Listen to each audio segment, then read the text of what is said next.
Welcome, paddle community. Happy to be here again. Happy Thursday or Friday, because people join us from all over the world. I'm Kristin Thomas, and appreciate that Supconnect lets me do these interviews every Thursday. Besides being live, they are immediately available on IGTV and then transferred to YouTube. So if any of your friends didn't get to hear this one, I think you'll want to send them over to listen. We also have a kind of follow-up group and a way to see what's coming. It's Supconnect Live Discussions on Facebook, and we can't do everything in this format, so it's a great place to be able to post links and follow-up and pictures and that kind of thing. So hopefully you'll join us over there too. Well, I want to get right to it because Mike Shoreman is amazing. He's from Toronto, Canada. His specialty has changed over the last few years. He was a SUP instructor, among other things, and now I'm going to call him a SUP inspirer. But the last few years have really been a roller coaster, to say the least. A diagnosis in 2018 was devastating, and he was informed he would never paddle again, but lucky for all of us, he proved them and everybody wrong. So Mike Shoreman from Toronto, if you don't know his story, you're going to be thrilled and inspired to hear it. And if you do, then lucky you. You're going to learn something new today, though. I can guarantee it. It's been a very big day, and we have lots to talk about. So I don't want to give too much away. Hi, Kristin. Hello, Mike Shoreman. How are you? I'm great. How are you? Great. Ooh, it looks beautiful there in Toronto. Yeah, it's a beautiful day. We're great weather today. Yeah. Awesome. How? Well, so much to talk about in your story. I don't know if you heard my intro. So yeah, I did. Thank you. A little bit away, but not too much. But yeah. we got to start with today because you are Supconnect's Man of the Year, and you just found out this morning. I did. Thank you guys so much. That's like a huge. That's amazing and such a huge honor, and I'm really grateful. So, thank you. Yeah, well, I'm actually not an employee of Supconnect, so I did find out yesterday though who the winners were. But I wasn't allowed to tell you, and it was hard. You're a good secret keeper. Very fun. Yeah. Super exciting. Yeah. Well deserved. Super exciting. Thank you. It's looked at on a lot of different levels. Like, I have seen the criteria, and there was the part that was like just you do have a huge following and people were voting for you, and that part's. But there's so much more than that. Thank you. Let's back up a little bit before we get through the very busy last few years that you've had. But how did you first get into stand-up paddleboarding, and what was it that hooked you? What did you love about stand-up? So I got into stand-up paddleboarding about 12 years ago. It was just becoming really popular in Toronto at that time. We say Toronto instead of Toronto. But it was just kind of taking off, and I went for a lesson, and it was a rough lesson. It was really choppy that day, and we were just kind of thrown out there. I don't remember doing a beach lesson, and we just kind of were thrown into the water, and I think I spent 40 minutes of the 60 like in the water. And I just got hooked because it's it's just so different and peaceful and relaxing, and you can do it with friends, and you meet new friends, and it just became this really therapeutic, amazing thing. Yeah. And so much to look at, and while you're out there, and a very zen place. So many good reasons. But it's really interesting to me because quite a few of people that I've interviewed have said that they had a very challenging first lesson. And we're always worried about that. We want everybody to share our love of it and to really love it right off the bat. But depending on conditions and size of board, and you were an early adopter, so they didn't necessarily have the right equipment for the right people because everybody was Yeah. just figuring it out. Yeah. Were you a water person before then? Did you kayak or I do any of that?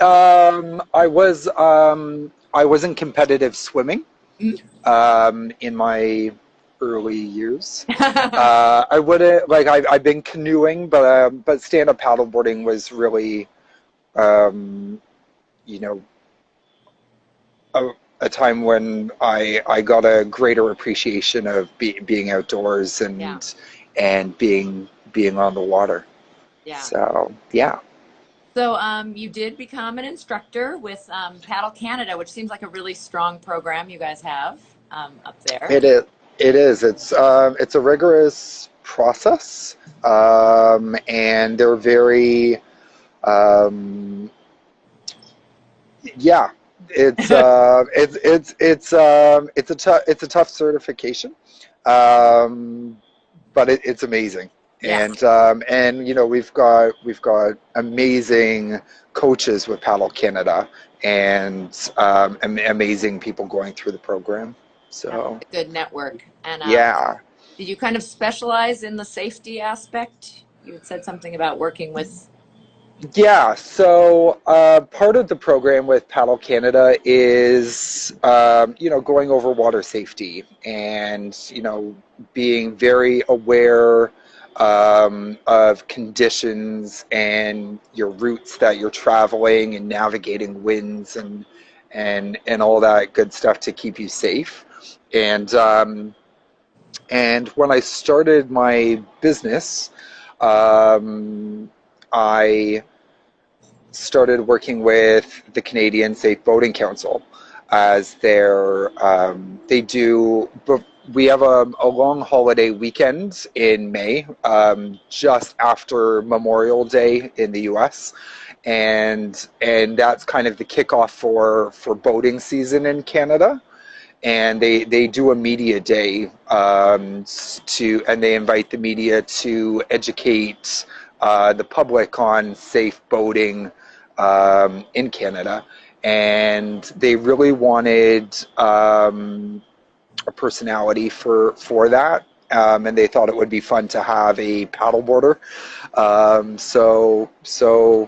So I got to do some pretty fun demonstrations, safety demonstrations, and help educate the public with them on useful tips to keep everybody safe. Great. Well, that sounds both Yeah. fun and really important too. Yes. 2018, so you had your business, you were a paddleboard instructor, and you got a devastating diagnosis. Tell us about that. Um, yeah, so I had just returned from California. I believe you know my friend Erin O'Malley. Um, I went to visit her, and we were talking about the idea of running paddleboarding and yoga retreats. And I went to Laguna Beach to meet her and to find out all about what she does. She's amazing. And I came home at the end of October, and in early November, I got this really bad pain in my ear, and that just progressed, and it went through a series of appointments at walk-in clinics and then hospitals, and then other symptoms started happening. So And they didn't identify it right away. They weren't able to no, know what it was. no, so yeah, no. So they initially thought that because I was surfing and paddleboarding in California, they thought that it was a dirty water in Ear. the ear infection, Mhm. which is it happens, Mhm. and they thought it was that, and then other things started to happen. So my face dropped on the right side, like all the nerves collapsed, and my speech and vision deteriorated, and then I got my ear started blistering, and then they started running tests eventually, but it was an excruciating pain. So was it a My form of shingles almost inside your shin? Yeah, yeah. So it's called Ramsay Hunt syndrome, and it's a reactivation of your chickenpox virus, so shingles. And when shingles attacks your eye or your ear, it's called Ramsay Hunt syndrome, and it's a lot. So right before it was diagnosed, I was staying at my mom's and I came downstairs and she steered me in front of the mirror and she was like, you need to look at your face. Like, we need to get you to a hospital. And I was staggering around like a drunk man. And I lost my sense of balance. So, so for, so then I was, diagnosed, and over a series of months, I had to be led from the living room to the kitchen to appointments. Yeah. I was using a cane. We get a lot of ice here in Canada in the winter, so that was pretty challenging. And then in April, we got the news that the what the doctors actually thought was going to happen, and they said, long car rides are out, flying out, paddleboarding, it's not a reality. And I just sat on that, and I closed my business, and it got really. I was in a really bad mental place. I had been for months, and then I got an email from the Canadian Safe Boating Council.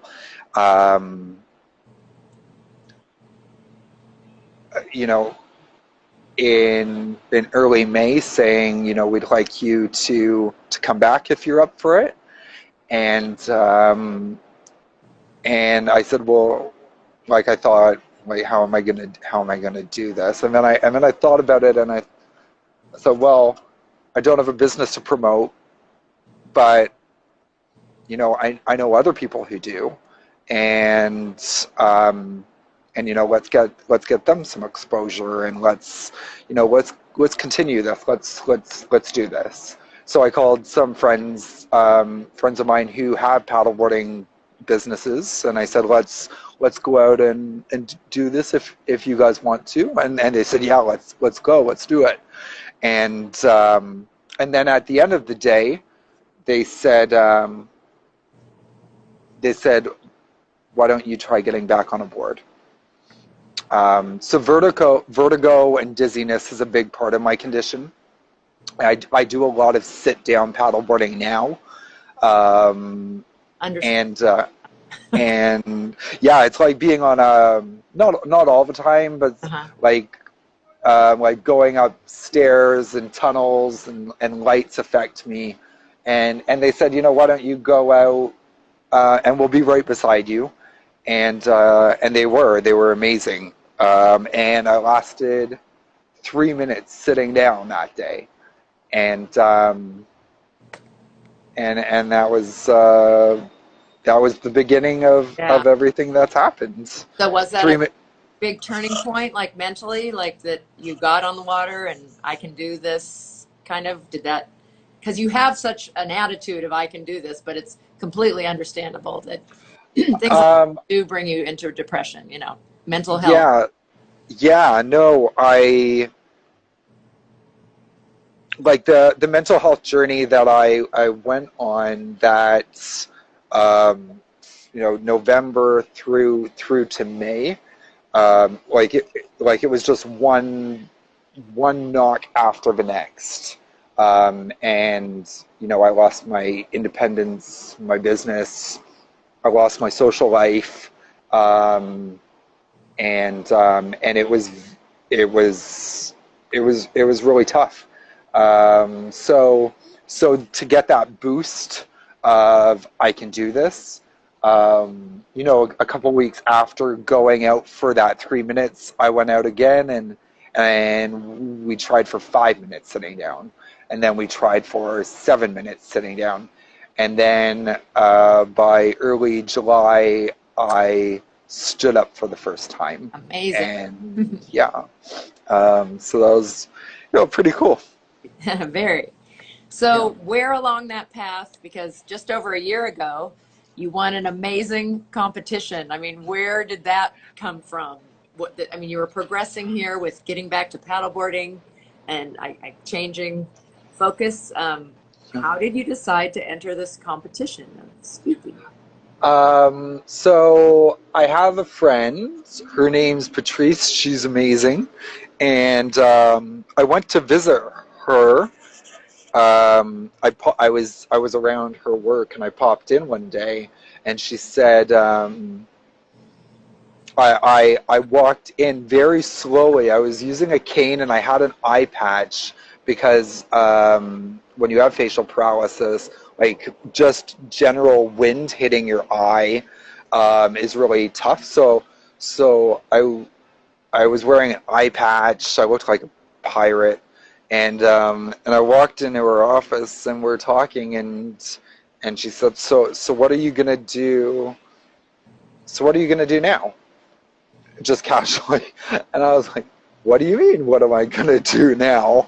And she said, I know you, you're not done. Like I know who you are and what you've done with your business, and this is not over. You are not done. And she said, I'm going to send you some information for Canada's largest inspirational speaking competition, and I want you to take a look at it. So it's called Speaker Slam, and anybody can compete from all over the world. And so I thought, well, I've never done this before, but I'll see how it goes. I'll put my name in the hat. And you know, these are all, you know, people who've done TED Talks and people who are professional speakers. And, you know, I'd done a couple TV interviews and some radio interviews, and I just thought, well, we'll see. And then I found out that, I found out that they wanted me to share a story of, the theme was courage, and they wanted me to participate. So so I did that in this time last year, August, and you killed it. And I won. Yes, and anybody who hasn't seen this, you must go, and we'll put in the Facebook group, we'll definitely put a link. It's only a 5-minute,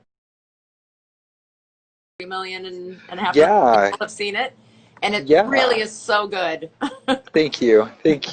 No, so it's called Paddles Up, and it's all about, you know, when I do my teaching, when I was a professional coach, you know, we have the most balance when our paddle's in the water, like, rather than having it out, because it grounds you and it stabilizes you. And you know, when I'd be teaching people, like, they'd always enter into the lessons with me all like, I'm nervous, like, what if I fall? Falling's the best part of it's fun part. And but by the end of the lessons, they'd be confident and empowered, and I'd line them up in a row, and with the Toronto background, with the CN Tower and all the buildings in the background, and I'd say paddles up, and I'd like command them, and they'd lift all their paddles up, and it was for me, it was like a moment of power and confidence for them, and and my accomplishment, love it. And so my speech is all about that, and then the craziness began. So you've had a crazy year, and then an even crazier week, and the last 2 days. Yeah, no. Yeah, it's a lot to take in. It's really exciting. So like that speech, so shortly after I won, it got picked up by a lot of the viral partners. So like the Power of Positivity put it up for its 33 million subscribers. Ashton Kutcher put it on his platform.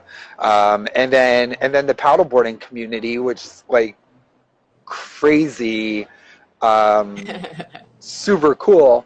They just all came together and started taking pictures of themselves with their paddles up, and hashtagging paddles up, and it just, they tag it to my, like, so somebody tags it from New York to my wall, and then somebody from France sees that, and then they do a post of them doing it, and it just became this movement of celebrating people who are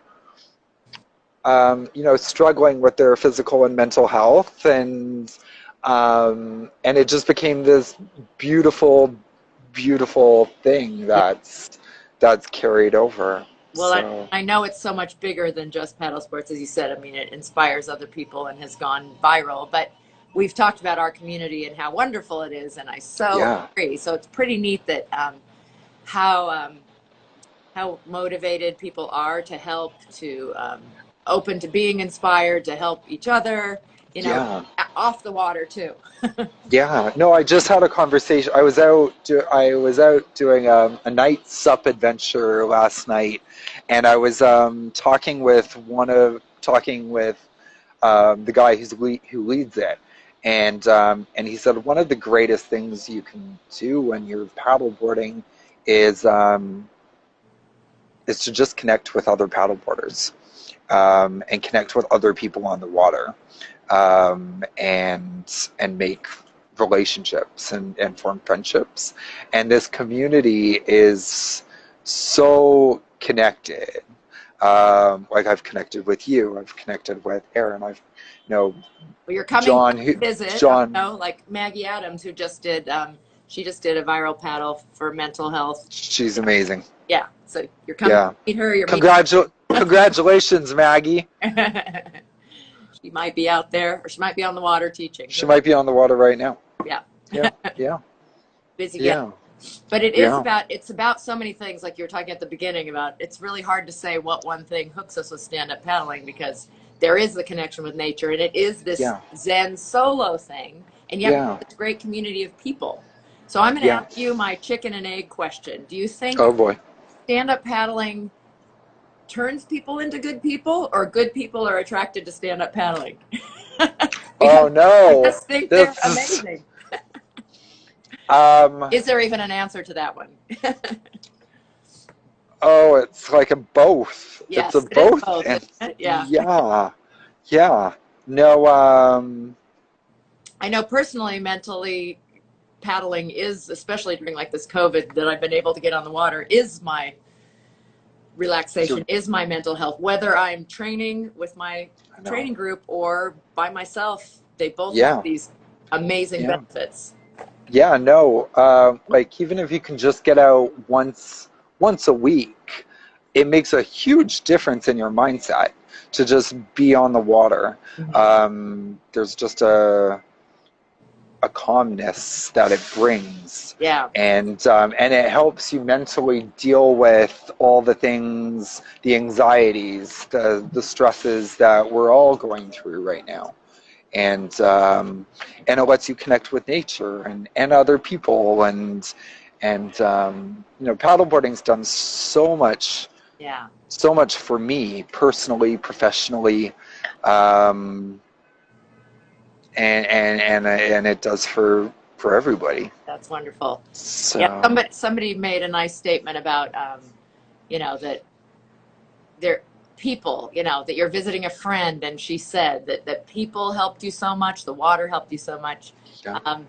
It is neat that we have that community. You have sounds like an amazing community of friends, and those definitely are turning points. Is there anything else along that process and that really super rocky half a year that helped turn things around for you? I know. So, so I will say that the Toronto paddleboarding community really banded together to help me get back out on the water. I've never felt so supportive, so supported by a community. And these were my former business competitors. these were people who were, everybody, like, you're trying to run a good business, and everybody just put that aside. And I'd be invited. They'd say, Mike, we saw you out on the water for 3 minutes. We'd love to get you out and try to get you up for 5. And these were like friends, but also people who you're competing against with business. And I think that says a lot about the Toronto paddleboarding community and other like paddleboarding communities in general who we are. I think in the world of paddleboarding as a business, our business competitors aren't the main threat. The main threat is actually Mother Nature and wind. Wind. But no, what I've seen from the Toronto paddleboarding community is togetherness, and it was really beautiful. I've also when I got sick, I also reached out to, I started Googling people who also had my condition, because I wanted to normalize it as best as I could, and so I typed in Ramsay Hunt syndrome, famous people, just anybody. It could have been Jared the Subway guy. It could have it could have been anybody, just to know that that somebody else that I was somewhat familiar with also had this, and I reached out, and I found a couple people, a couple politicians, and then I found Tony Horton, who is the creator of the fitness program P90X. Oh, really? Yeah. And it actually put him in a wheelchair. It was a pretty it hit him the year earlier, a year earlier than when it hit me, and I reached out to him, and he responded, and he's been really he's turned into kind of this amazing mentor, and somebody who I run things by, and a really big support, and that's motivated me and inspired me to fight harder through this. Yeah, well, that's so. I a lot on one of the interviews you did about just facial palsy, and that there are a number of different reasons why you might have that, but that just like anything, like mental health, awareness and understanding. And I certainly learned a lot. I think there were 3 or 4 main things, yours being one of them. Yeah. Sometimes from birth, and why people have the facial palsy. Yeah. No, it's facial palsy is it's a huge part of it, like expressing your emotions. It's harder, and I was actually supposed to I was considering having a facial nerve transplant where they would take the nerves out of your leg. Oh, wow. And so they would cut from here to here and then transfer the nerve endings into your face. And then the idea is after about a year, you would have, it would be more symmetrical. And I've kind of grown to love my face, and I.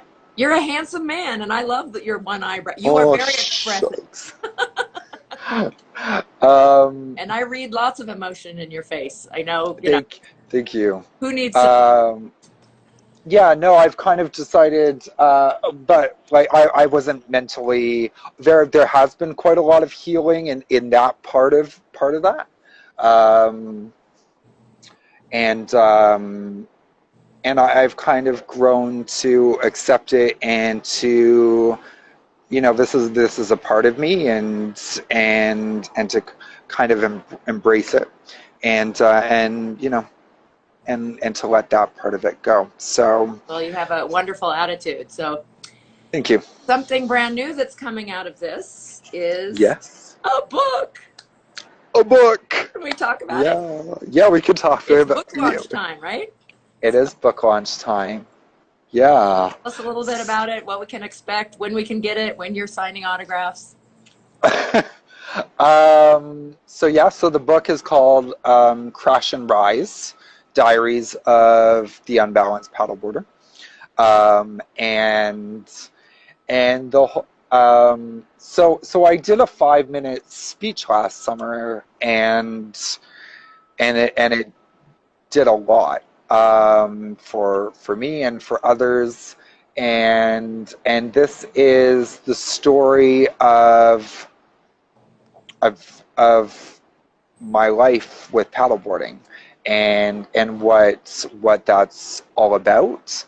I will drop a couple teasers.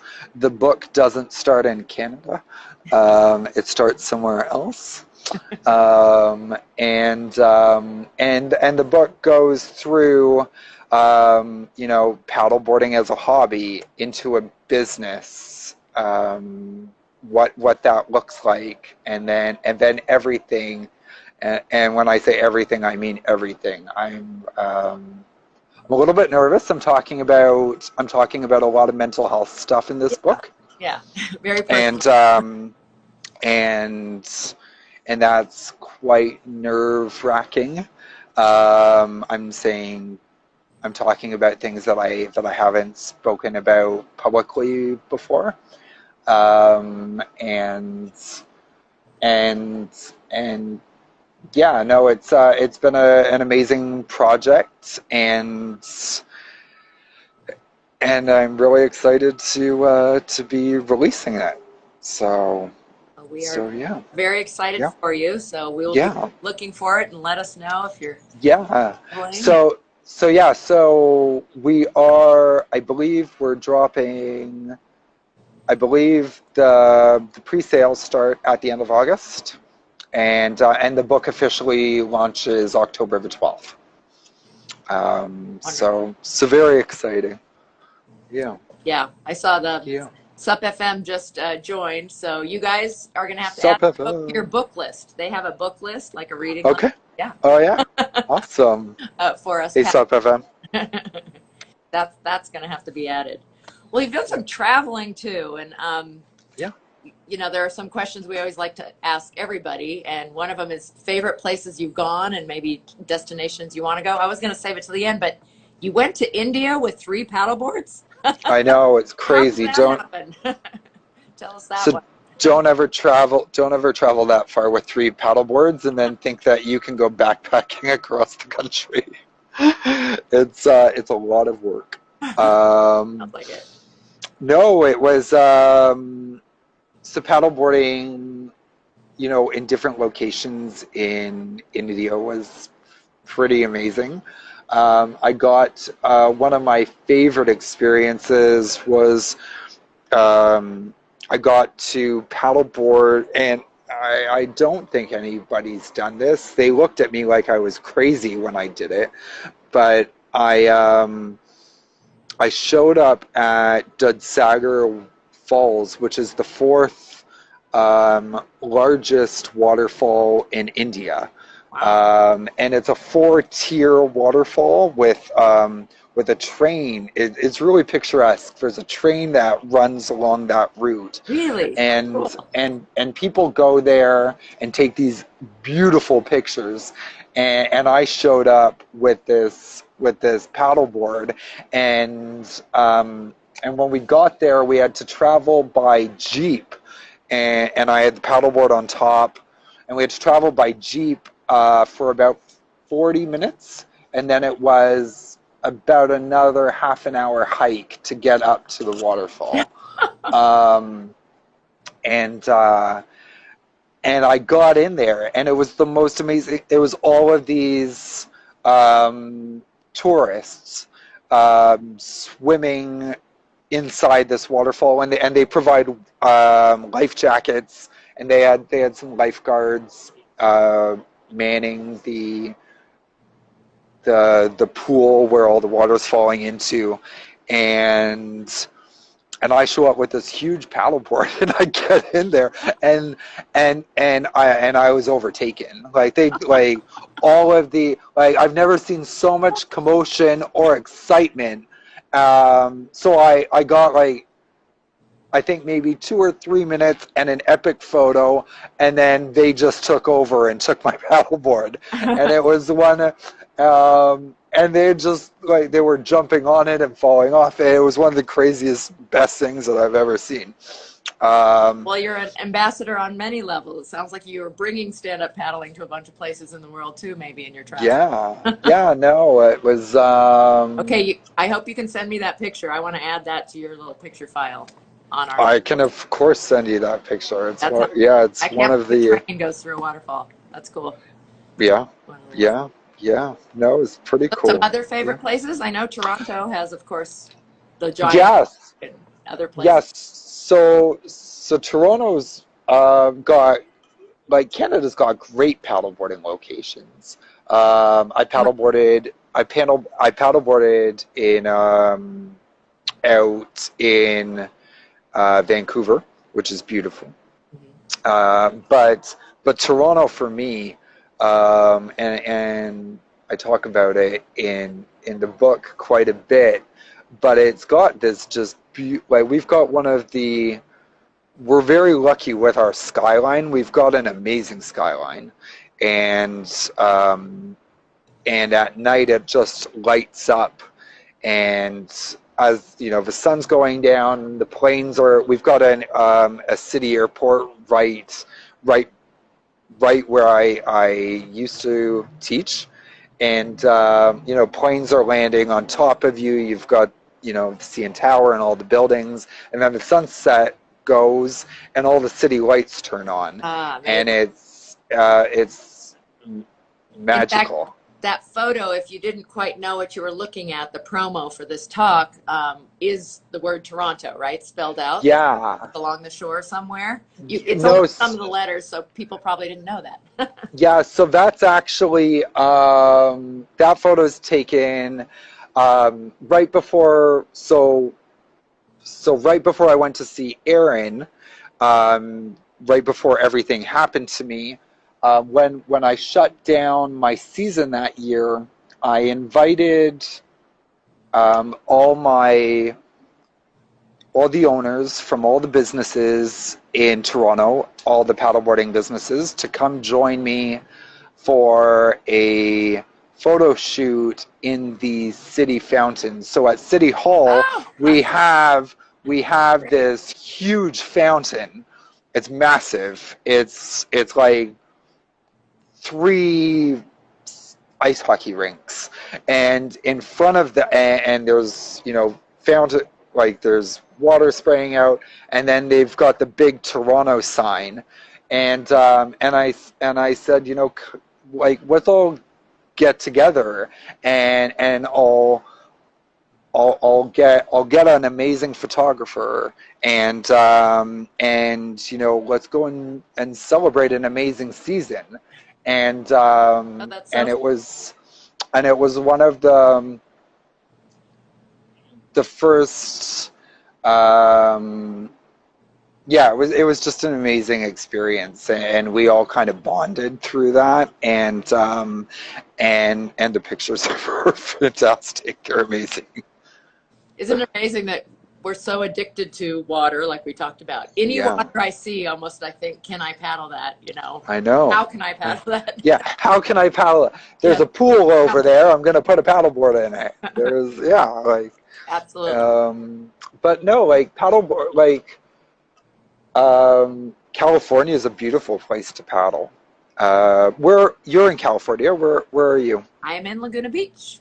You're in Laguna Beach. That's her business, yes. Yeah, so Laguna Beach is one of my favorite places to paddle. Yeah. It's Funny because just people tend to go north or south just because we don't have a harbor. So yeah, it's right into the ocean. So it's that yeah, bumpy wave thing. Sometimes it's flat. yeah, But Dana yeah, Point Harbor and Newport Beach both have harbors. But yeah, and we're a marine sanctuary. yeah, So it's really come back, the kelp forests, and yeah, which is, yeah, again, different parts of the world are unique. But I think yeah, water here, what you see from above, our yeah, skatefish, the Garibaldi that look bright orange, look like yeah, giant goldfish, yeah, spectacular seals and yeah. little Seals parts. and yeah, Big ones and too, but we like to see yeah, the little ones. that video this past year of all the dolphins. You must have seen that. Mm-hmm. That's one of, it's like hundreds of dolphins going by. It's one of the Pods like that, yeah. so much life. Yeah.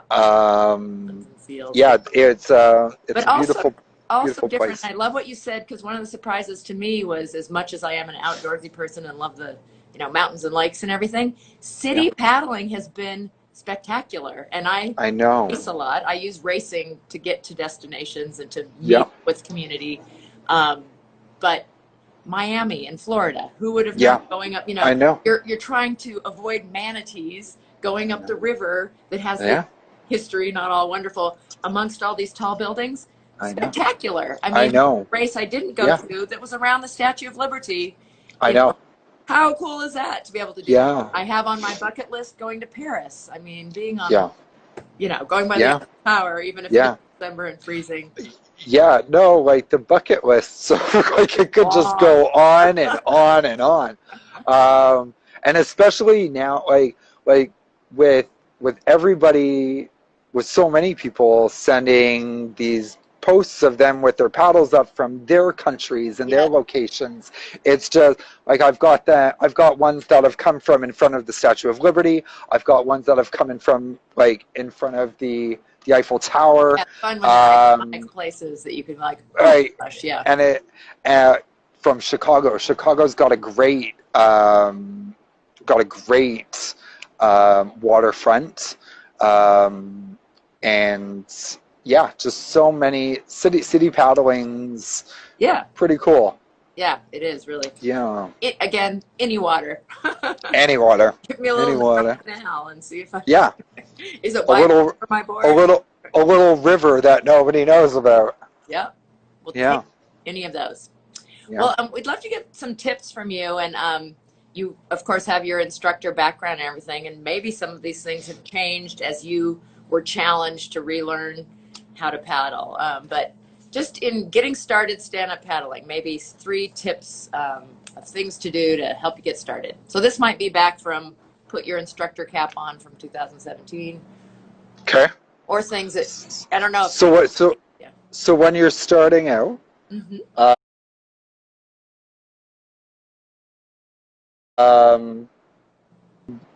when you're first getting up, don't be looking down. Be looking out. Because if you're looking down or if you're looking up or side to side, but like look where you want to go. Yeah. It's just like driving. Just like driving. Never said that. It's like driving. Don't be. It's like driving. Look at where you want to go, and your ship will go there. Tips: bring out a phone. Bring out a phone with you on the water, in a case, just in case for emergency situations. I've been out on the water when the wind wasn't forecasted to change, and it did. Yeah. And you never really know. what's going to happen. So be careful with that, and that comes with, it's better to paddle with someone than go out on your own, and to have all the necessary legally required safety equipment with you, and that means a rope, that means a whistle, that means everything that you really need, and finally, check the wind before you go, right before you go. Yeah. And for us, on the ocean, tides and currents go right along with the wind, but really knowing how to, having the apps that look that kind of thing up and knowing how to read that. Yeah. We're take the time and slow down and learn how to read these things and know what they mean, because it's it's the difference. It's a difference of life and death, maybe. So we want to keep everybody as safe as possible out there. Yeah, absolutely. Yeah. So Toronto, is there a river feeding into, or do you mostly go out on? So I know you have so many lakes in Canada. Are there little lakes surrounding Toronto too? Or? So we have, I believe, 7 Great Lakes. Maybe 5 to 7. I'm really bad at geography.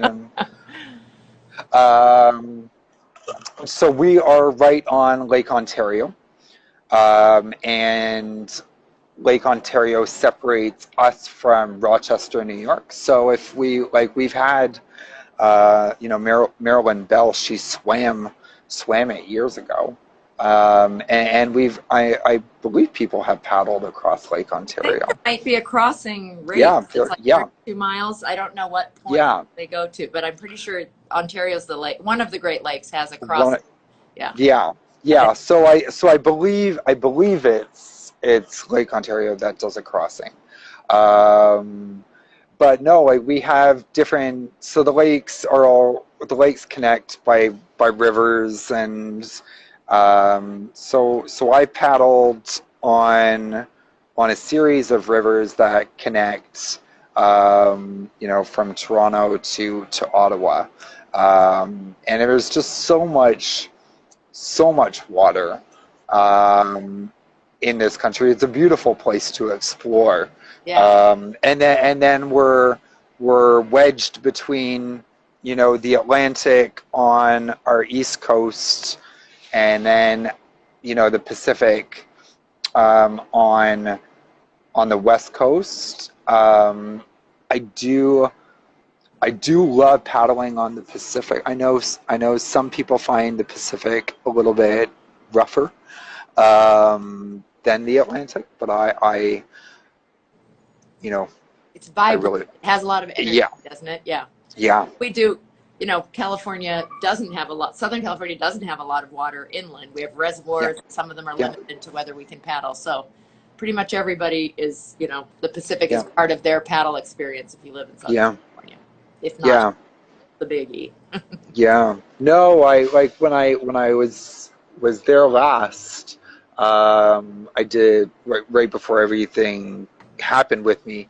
I did some surfing in Venice and in Santa Monica, and then spent time down in Orange County, and it's just such a cool place. Yep, like you said, travel and places everywhere. Toronto, everywhere. I'm picking your brain right now, trying to. Yeah. I think I mentioned I've only been there once, and it was actually my honeymoon because we did that carnival. Going to Niagara, going around, did Toronto into the big hotel, and then went out to the Thousand Island Lakes area. I don't remember if we were in Canada or New York, but somebody had offered us a cabin, and that was an amazing experience to be told where the boat is, and then you take the boat to an island because everybody's house was on a different island. No, so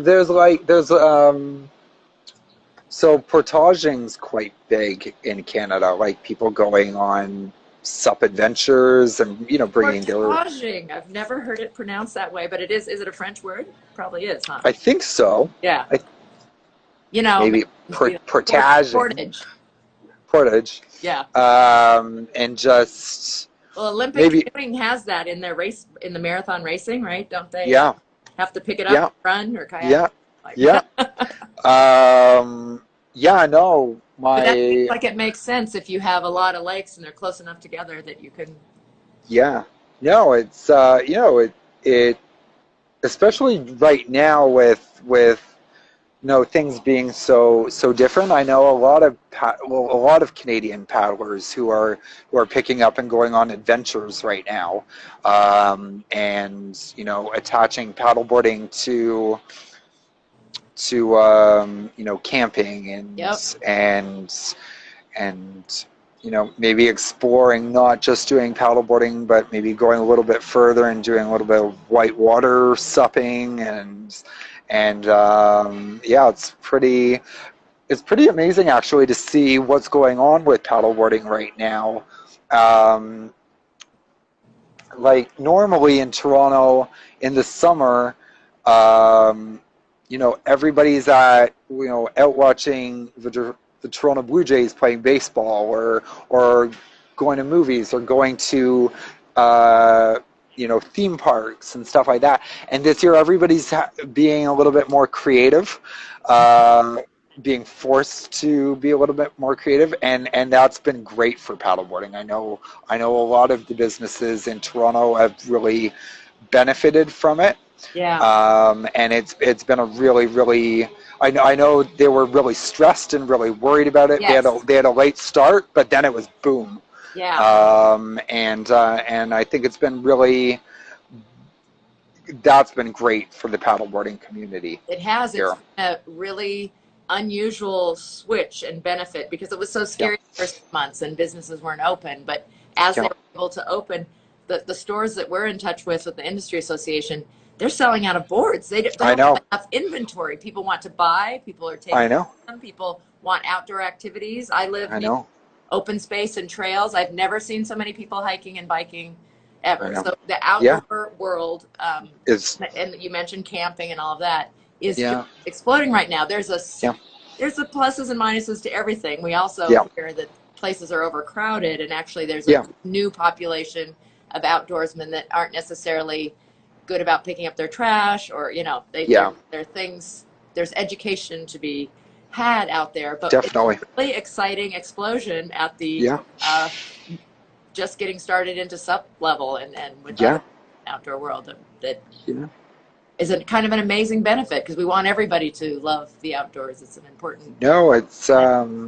It's crazy. I know one of my friends, she owns a paddleboard business in the Toronto beaches, and the Toronto beach, there's like a 2 kilometer, which is almost 1 mile-ish stretch of beach, and there's about 4 businesses that are down there.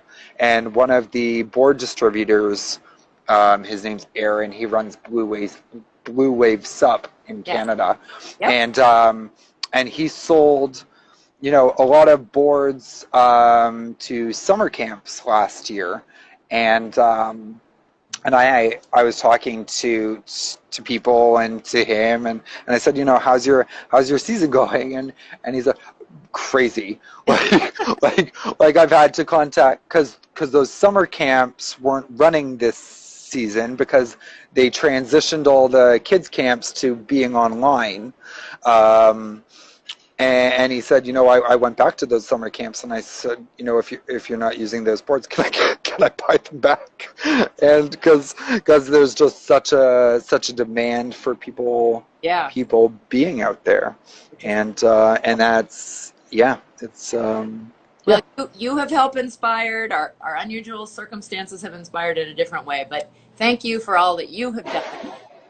Super excited that it continues and it's growing, and hopefully we get some more people who haven't seen that video from a year ago get started and follow you, and we look forward to getting your book and reading more about your story. And I look forward to you visiting Southern California again. I can't wait. Yeah. I can't wait to meet you. Yeah. We're gonna have a great. Fly. I mean, it sounds like you've done a lot of the things that they said you Yeah. were to do. Yeah. So I did my first flight last October to Halifax on the East Coast to go and see a friend at Thanksgiving, and that was a 3-hour flight. Flying does affect me. Paddleboarding affects me. I don't feel great I don't feel great after it. Sometimes I feel a bit sick. But that passes usually a day after. But I also flew down to Mexico this past winter, right before everything happened, and yeah, so I will be flying again, and either I'll fly out to see you, and you can come here and hang out here, and I can show you. I love it. Show you everything here. Well, and there's a big race community there too, and lots of coaches and all kinds of things. Yeah. I have to just mention I've been doing all these virtual races and all the adapting that people have done. And this is so great. Purpose, Paddle and Mua in Hawaii. Yeah. They're all neck gaiters that you can use. Amazing. Mask. Isn't that cool? Yeah. So one of the people, I've got it here, and I'll wear it. So my mask has. Cool. Look at that material. So my mask has little paddle borders all over it, and material. I want some of that. And that's so cool. Yeah, it was gifted to me from an amazing paddleboarder in Maryland, and she's been making these, and yeah, no, it's great. It's crazy to see all these masks you check and gaiters. In with her because I want to post that link because we want to buy those masks. I will. And we will add that too. And I don't want to rush you off, but it's almost been an hour, and Instagram's going to cut us off if we don't cut ourselves off. So just thank you for having me. So wonderful to chat with you, especially with photo shoots and books things. You've got so much going on right now. So it was an honor to have you on. It was so good to learn more about your story. We're going to follow up on Supconnect Live on Facebook, you guys. So the links will be there to find, to be able to find Mike Shoreman and stay in touch. And when the book link is up, we'll put it there too. Awesome.